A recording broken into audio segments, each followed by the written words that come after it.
지금도 각 지역에서 출발해 서울로 들어오는 고속시외버스 노선들은 아주 많습니다. 구이동과 서초동, 반포동에 각각 소지하는 정규터미널에서 각자 노선들이 운행되고 규모가 큰 만큼 하루 총 운행 대수도 많습니다. 구이동 동서울종합터미널을 제외하면 모두 한강 남쪽인 서초구에 소지하는 정규터미널. 그런데 서초구 일대에서는 조금은 심상찮은 동향이 예전에도 감지됐고 최근에도 그 느낌이 전달되고 있습니다. 반포동은 이른바 강남고속버스터미널 일대로 일컬어지는 서울고속버스터미널과 센트럴시티터미널이 자리잡고 있습니다. 서울고속버스터미널은 강원지역이나 충청지역 가운데 제천, 공주, 천안, 아산, 대전, 세종시 그리고 영남지역을 비롯한 동남쪽으로 향하는 노선들이 주로 취급되고 센트럴시티터미널은 충청 서해안 지역이나 호남 지역으로 가는 노선들이 주로 취급됩니다. 물론 청주시 방면이나 충주, 증평, 괴산 행선지와 같은 호남선 터미널 출발 같은 예외도 있습니다. 두 터미널은 주로 고속버스가 취급되지만 직행면허를 비롯한 시외버스 노선들도 어느 정도 볼 수 있습니다. 아무튼 이번 영상에서 강남고속버스 터미널을 이야기하는 이유는 따로 있습니다. 서초동 서울남부터미널과 비교해서 살펴볼 수도 있을 만한 내용입니다. 우선은 앞서 서울 남부터미널은 서울시가 재개발 구상을 함으로써 그동안 제대로 이루어지지 않았던 구역 정비가 가시화되려 가고 있습니다. 서울 남부터미널은 1990년대 정식 개장 이후 계속 가공물 상태로 남아 있었는데 진로그룹의 공중분해가 아니었어도 진작 정식 건물을 지을 수도 있었을 겁니다. 물론 그동안 개발 시도를 몇 차례 해보긴 했지만 서울시가 반려하면서 추진되지 못했습니다. 이곳 터미널 역시 여러가지 노선들이 취급되고 있으나 30년 넘게 가건물 상태인데다 면적은 좁고 환경은 열악해서 적어도 승객들이 주로 사용하는 공간만큼은 대규모 리모델링을 했던 서울고속버스 터미널과 비교하면 쾌적한 터미널 이용이 어려운 수준. 그나마 강남역 일대와 가깝다는 특징은 가지고 있지만 반포동 터미널의 존재감은 어마무시합니다.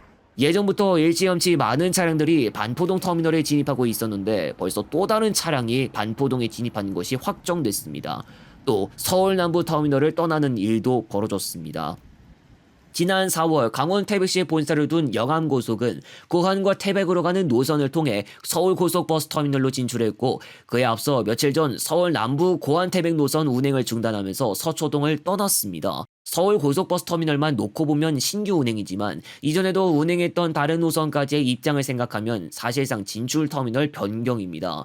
사실 이와 같은 형태는 반포동 터미널 일대에서 처음으로 일어난 것은 아닙니다. 서울 남부터미널은 예전에 광양과 동광양을 취급한 바 있었으나 2017년 중 행선지가 없어졌는데 그 당시 금호고속이 사용터미널을 센트럴시티 터미널로 옮겼기 때문입니다. 이 덕분에 얼마 없었던 전남 행선지가 지금과 같이 구례 정도만 남게 됐습니다. 서울 남부터미널은 이전부터 한계점이 지적되고 있었습니다. 센트럴시티 터미널에서 출발하는 홍성, 예산, 서산, 당진, 보령 방면 버스가 최초로 운행을 개시한 때부터 어느 정도 힌트가 될 만한 걸 볼 수 있었는데 2004년 당시 충남고속 등이 반포동 터미널에 진출한 이유가 지역 주민들이 지하철이나 시내버스와의 연계 교통수단이 열악해 서초동 남부터미널 이용을 기피하는 현상이 있어왔던 것. 지금의 반포동 터미널은 3개 지하철 노선과 인천 경기 방면 광역버스, 각종 일반 시내버스를 이용할 수 있는 반면 서초동 터미널은 지하철 노선이나 광역버스 노선 수부터 적어지는 등 상대적으로 노선망이 빈약해지는 겁니다. 상업이나 문화시설과 바로 연계가 되는지도 충분히 변수가 될 수 있습니다. 국토교통부는 서울 반포동에서 출발하는 서산시 대산리와 성현면 노선이 계획상에 반영됐다고 알렸고 본격 운행은 5월 27일부터 시작됩니다. 대산리 성현면으로 가는 노선이 지난 2024년부터 남부터미널에서 운행되고 있었는데 두 노선을 모두 운영하는 의도가 있지 않은 이상 현재 남부터미널 노선도 태백행 사례처럼 옮겨질 가능성도 결코 배제하진 못할 겁니다. 남부터미널이 반포동 터미널과 멀지 않는 데다 시내교통 연계 측면도 비교되고 터미널 내부 환경도 생각해보지 않을 수 없습니다. 또한 이전부터 구상된 바가 있는 평창행 노선까지 국토교통부의 발표를 통해 결국 서울고속버스터미널 진출이 가시화되기에 이릅니다. 영암고속에 이어 강원역에까지 반포동 터미널 진출이 현실화되려고 하고 있습니다. 그동안 구이동 동서울터미널에서만 이용 가능했던 횡성군의 새말, 안흥, 운교와 평창행선지 노선이었기에 한 개 터미널에만 의존해야 했던 불편함을 덜어주기에도 크게 부족함은 없어 보입니다.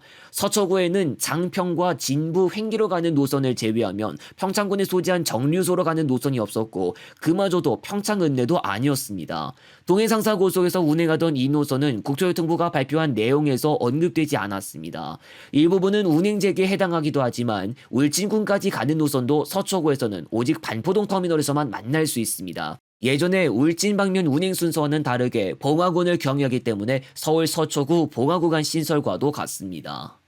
예전에도 시외버스 운수사들의 강남터미널 일대 진입은 있어 왔습니다. 그 가운데 충남고속과 경북고속, 대원고속은 2010년대 고속버스 조합에 가입했기 때문에 이야기는 달라졌습니다. 서울고속버스터미널이 지금처럼 고속버스 운수사들이 지분 대부분을 차지한 것이 아니게 된 이후로 다른 운수사들이 경부선 터미널로 들어오는 일들이 조금씩 생겼고 이제는 100년 넘는 장수기업도 반포동으로 오려고 하고 있습니다. 아직도 남부터미널에서만 만날 수 있는 노선들은 어느 정도 있습니다. 그러나 해당 노선들도 연계교통 등을 노리기 위해 사용터미널 변경을 시도해 볼 수도 있고 실제로 서울 호남 동광양 노선과 서울 경부 태백 노선의 사례가 있기도 했습니다. 앞으로도 지켜봐야겠지만 위치는 최적이어도 면적과 수용 가능 대수는 한정적이기 때문에 강남터미널로의 진입을 모두 받아들이진 못할 수 있습니다. 동해안고속의 서울 남부 천안과 서울 경부 천안 노선처럼 구간이 사실상 동일한데 운수사까지 동일한 경우도 아직 남아있으며 현재 운행 횟수가 압도적으로 적은 서울 남부 천안 노선이 끝내 정리가 단행될지 이것 또한 앞으로를 지켜봐야 알 수 있어 보입니다.